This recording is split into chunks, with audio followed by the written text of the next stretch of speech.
At the end of last year, Japan stunned the global shipping world. After spending $1.8 billion on 6 massive LNG carriers built by Chinese shipyards, Mitsui O.S.K. Lines, Japan's shipping giant, suddenly made a shocking announcement. They would no longer order ships from China.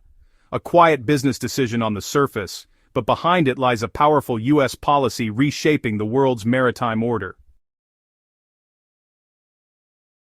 To understand this dramatic shift, we have to look at how far China's shipbuilding industry has come. 6 decades ago, China had no modern shipyards, no advanced technology, and barely enough skilled workers to assemble a vessel. But in 1997, everything changed.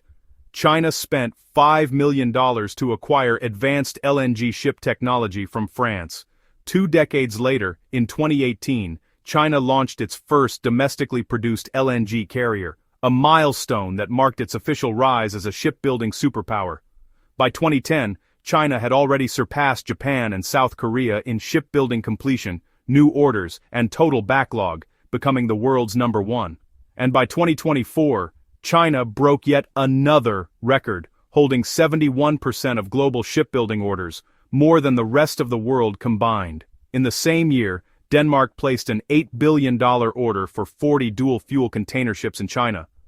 The message was clear: if you wanted ships built fast, cheap, and clean, you went to China.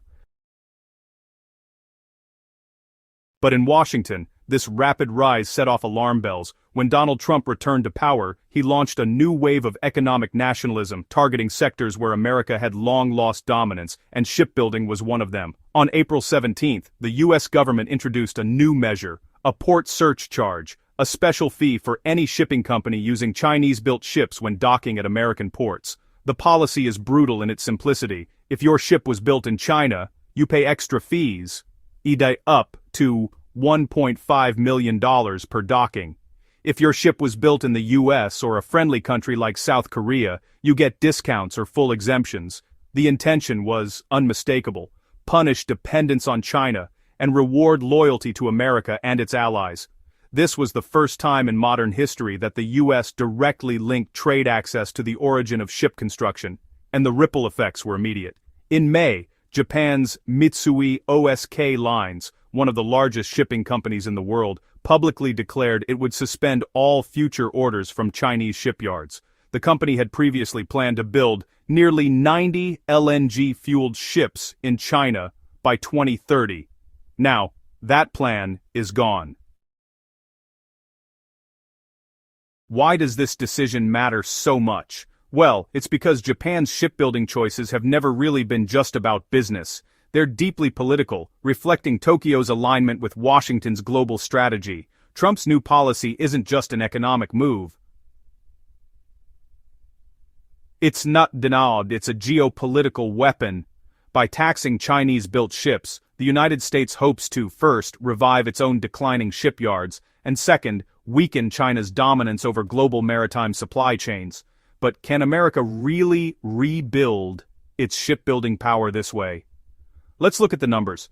The United States currently holds less than 0.1% of the global shipbuilding market. China controls over 40%, and South Korea nearly 30%. Even if every U.S. ally stopped ordering from China today, Washington's shipyards simply lack the capacity, technology, and cost efficiency to fill the gap. A standard LNG carrier costs about $200 million to build in China. In the United States, the same vessel would cost $300 million or more and take a year longer to complete. The math just doesn't add up. So, what happens next? Some orders, like those from Japan, are shifting to South Korea, a longtime ally of both the United States and Japan. But even South Korea is struggling. Its major shipyards are fully booked until 2028, and costs are rising fast. Up 13% in just 1 year. Many of its critical parts and materials, up to 30%, still come from China. In other words, even if Tokyo wants to decouple, it can't do it completely. South Korea's success still depends on Chinese supply chains. Meanwhile, global shipping companies that rarely dock in U.S. ports, particularly in Asia, Africa, and the Middle East, continue to choose Chinese shipyards. They don't want to pay more for slower, costlier alternatives. This shows the limits of Trump's plan.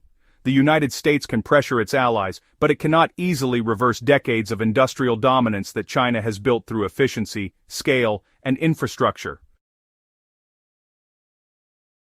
The story of Mitsui's withdrawal is not just about ships, it's about a world dividing into two economic systems, one led by Washington, using tariffs and restrictions, and one led by Beijing, using capacity and cost power. China's shipyards may lose a few orders in the short term, but their foundations are too deep, their efficiency too advanced, and their global influence too widespread to collapse.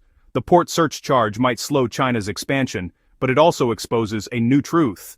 The age of U.S. industrial dominance is long gone. In the seas of the 21st century, the world's ships are built in China and combined prey, and no tariff can easily change that.